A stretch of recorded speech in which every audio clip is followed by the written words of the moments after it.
Hello friend, आज की इस क्लास में हम लोग बहुत महत्वपूर्ण ऑब्जेक्टिव क्वेश्चन करने वाले हैं। तो आप लोग क्लास में अंत तक बने रहिएगा और क्लास अच्छा लगेगा तो लाइक और शेयर कीजिएगा। चलिए क्लास को स्टार्ट करते हैं। तो आज हमारा सबसे पहला क्वेश्चन है कि विश्व युद्ध सेकेंड जो है यानी द्वितीय विश्व युद्ध का समय काल क्या था। तो द्वितीय विश्व युद्ध 1939 से 1945 तक चला था। कब तक?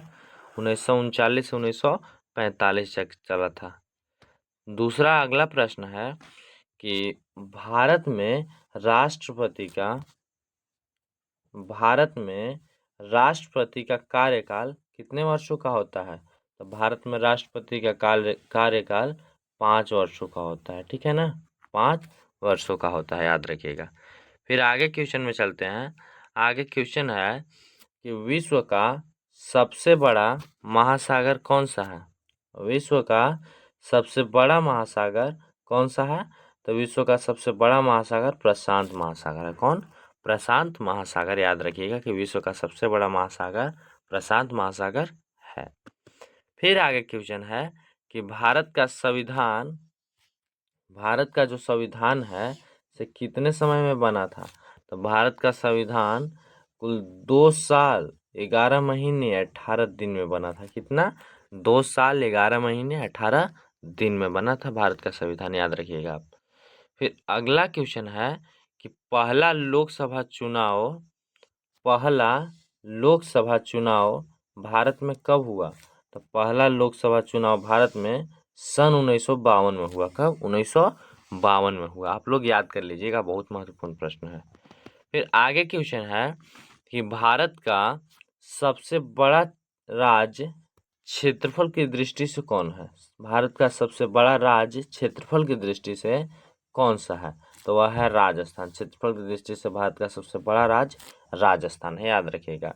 अगर आपसे जनसंख्या के दृष्टि से पूछे तो इसका आप होमवर्क रख लीजिएगा। इसका बताइएगा कि जनसंख्या की दृष्टि से भारत का सबसे बड़ा राज्य कौन है। ठीक है ना?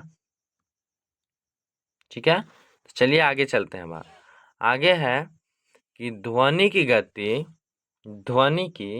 गति सबसे तेज किस माध्यम में होती है।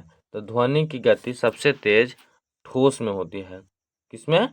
ठोस में होती है। याद रखिए कि ध्वनि की गति जो है सबसे तेज ठोस में होती है। फिर आगे क्वेश्चन है कि मानव शरीर की सबसे बड़ी ग्रंथि कौन सी है। मानव शरीर की सबसे बड़ी ग्रंथि कौन सी है। तो ये यकृत है। क्या है? यकृत यानी लीवर सबसे बड़ी ग्रंथि है मानव शरीर की। फिर आगे है कि जल का घनत्व अधिकतम किस तापमान पर होता है। तो जल का घनत्व अधिकतम 4 डिग्री सेल्सियस पे होता है। किस पे? 4 डिग्री सेल्सियस पे होता है। ठीक है ना?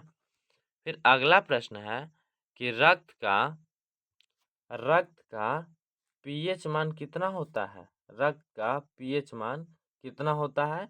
तो रक्त का पीएच मान 7.4 होता है। कितना होता है? 7.4 होता है रक्त का पीएच मान। याद रखिएगा। अम्ल का पीएच मान अगर आपसे पूछे तो 7 से कम होता है।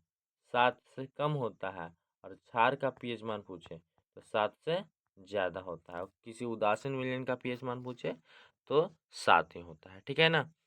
आगे प्रश्न है कि किस गैस को मृत गैस कहा जाता है। किस गैस को मृत गैस कहा जाता है। तो नाइट्रोजन को कहा जाता है। किस गैस को? नाइट्रोजन को। याद रखिएगा। फिर अगला प्रश्न है कि प्रकाश का अपवर्तन किस कारण होता है। तो प्रकाश का अपवर्तन माध्यम के अपवर्तनांक में अंतर के कारण होता है। किस कारण? माध्यम के अपवर्तनांक में अंतर के कारण होता है प्रकाश का अपवर्तन। फिर आगे क्वेश्चन है कि बैटरी में कौन सा अम्ल का प्रयोग किया जाता है। तो बैटरी में सल्फ्यूरिक एसिड का प्रयोग किया जाता है। H2SO4। ठीक है ना? सल्फ्यूरिक अम्ल का प्रयोग किया जाता है बैटरी में। याद रखिएगा।